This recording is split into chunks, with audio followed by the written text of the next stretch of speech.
Hi, I'm Mark Hyde, and I'm Juliet's dad.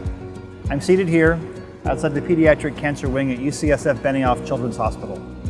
It's actually a really nice spot with a pretty view, but it's not a place that any parent would ever want to visit.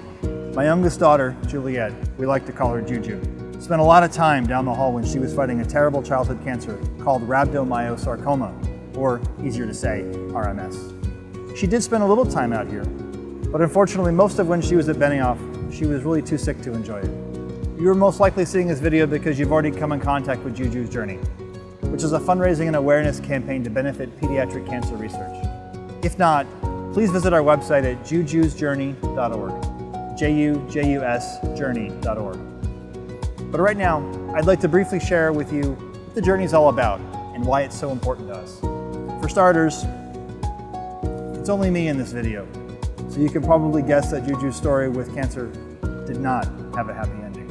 A few months before her 6th birthday, she ran out of time and, frankly, she ran out of therapy options. It's pretty impossible to convey how totally devastating this has been for our family.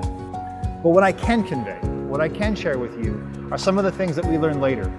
How the odds stacked against Juliet were more than just her fighting cancer alone, but also trying to overcome the cumulative effect of decades of too little research funding focused on curing pediatric cancers, many of which are quite different from adult cancers.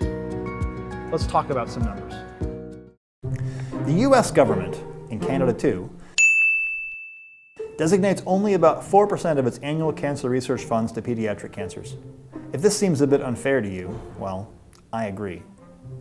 Maybe you're thinking that's because private industry has it covered. No. Not at all. When you layer on private investment, the total share for pediatric-focused research falls to about 1%. In the last 20 years, only 3 drugs specifically for children have been developed and released. Now, I don't know about you, but that doesn't sit very well with me at all. Okay, in one sense I get it. Little kids don't vote. Kids don't organize big rallies, and they're hugely outnumbered by advocates for more common adult cancers. Yes, those are also great causes, but the lack of parity is just disturbing. As a parent who has faced having a child with cancer, I can tell you that I would have gladly traded my health for hers any and every day. But instead, every 2 minutes, a new child is diagnosed with cancer.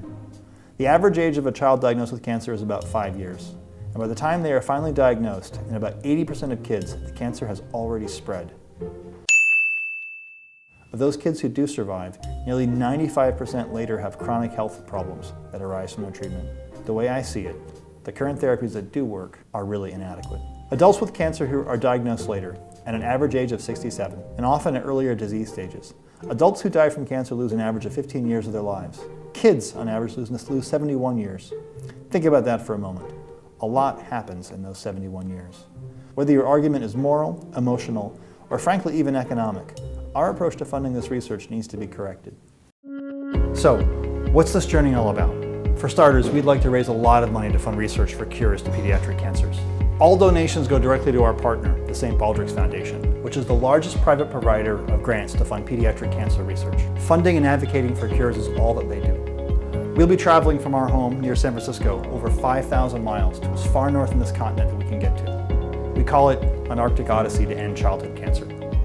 You see, during Juju's first round of therapy, we were living in Germany. And whenever she was healthy enough, we traveled to historic towns and villages nearby, climbed up to see castles and beautiful churches, and did whatever we could to explore and do fun things with her. She did really well in the first round, so we had a lot of hope. She was really amazingly strong and resilient through all of her journey.